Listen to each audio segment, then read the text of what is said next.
So I'd like to give you a few minutes to get yourself a paper and pen or a notebook, a notepad to write down, so that this is the self-work of surrender therapy you can do for yourselves.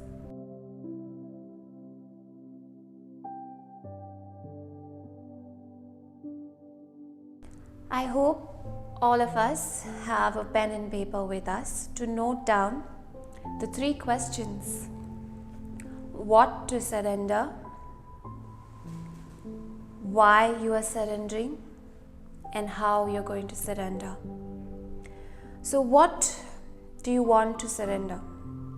Let us look at this as a story or an example.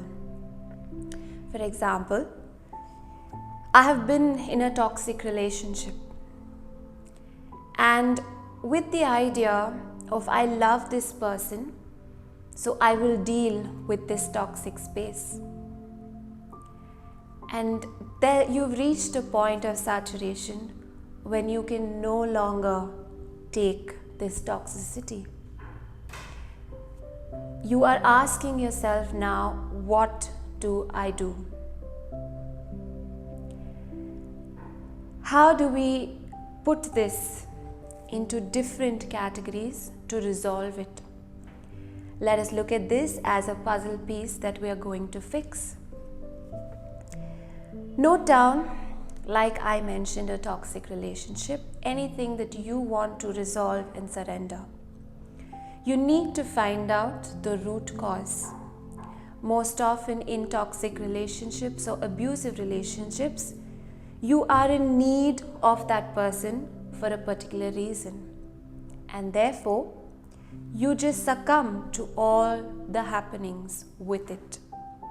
So that is your root cause. Unsure of what you want, or rather expecting something to be resolved from that particular person, the relationship you are having with. How do we resolve it? There are certain techniques that we use, certain simple questions that we answer. First of all, whatever may be the situation, acceptance. You knew only that much when you got into it, but now you've reached a point in your journey that you've come to understand that you no longer want this. You want to get out of the toxic relationship. You want to find yourself. You want to take care of what you're feeling on the inside. So first is acceptance. Second is forgiveness. Forgiving yourself first for having put yourself in that situation with the limited knowledge and understanding. And that's okay.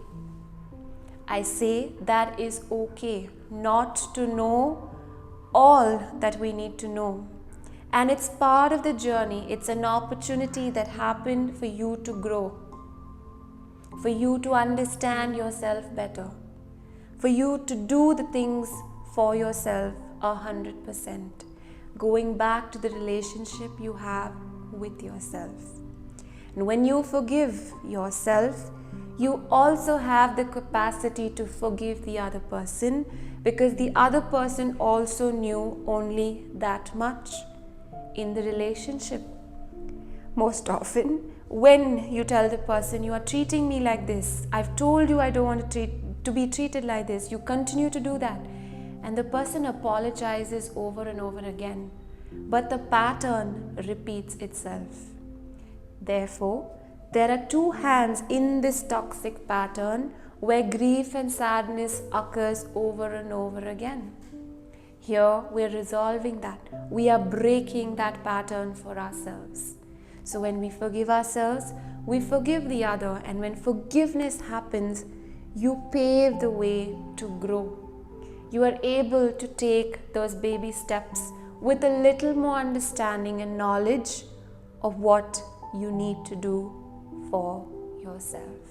So we start with acceptance and forgiveness. Now, since we have looked at the journal writing bit of surrender therapy, and I gave you one example of toxic or abusive relationships, Some of us may wonder, I don't have that issue. So what else can I surrender? Surrender can happen at the most simple level. For example, you wake up in the morning, you've decided you want to do something on a high energy, but still you're not so motivated. You're feeling a bit low on energy. You're sad most times. You're wondering if what you're doing is what you're meant to do. And there are a lot of questions that we face in our head. I would say surrender therapy can be used for the most simplest of challenges we face on a daily basis. Sadness, grief, body shaming. For example, sometimes we wake up feeling low on energy. We want to be motivated, we want to do things for ourselves, but we're still low on energy. Surrender therapy can be used for the most simplest things, for fear, anxiety, insecurities. Most of us, or rather all of us, come with insecurities of various types. We can surrender that. We can surrender issues of losing a loved one, fear of darkness, fear of speed of vehicles, fear of, for example, a rat, a snake. It can be the most tiniest of challenges that you face, and you can surrender and recover, because these challenges are some past trauma. It can be from your childhood that you don't even know of. It can be from somebody said something to you and you've lost your confidence. You have extreme low self-esteem. You have stage fear. You're conscious of your appearance, of what people think of you. You're conscious of speaking to someone. You're conscious of being alone, loneliness. You're always wondering, how do I survive if I don't have friends, if I don't have family? And this leads to a lot of suppression, a lot of challenges in your day-to-day life. For example, financial stability, taking care of your family. You've lost a job and you have your wife and kids to look after. You have, various other commitments that you are scared that you will meet.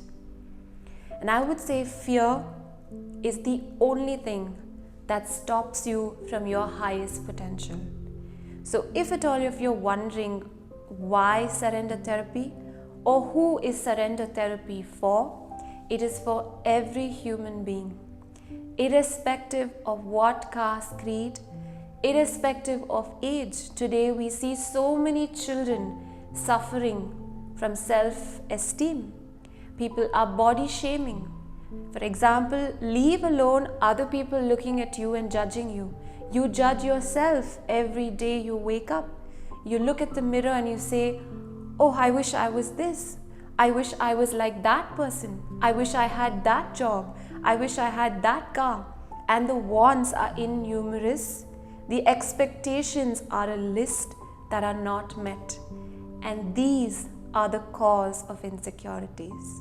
So let us now see ourselves in the mirror and surrender anything that we want to resolve. It can be physical, it can be mental, it can be emotional, it can be material things, because that's a part of who we are.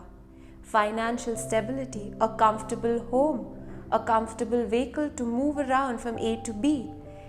Anything and everything can be used as surrender therapy to feel complete and calm.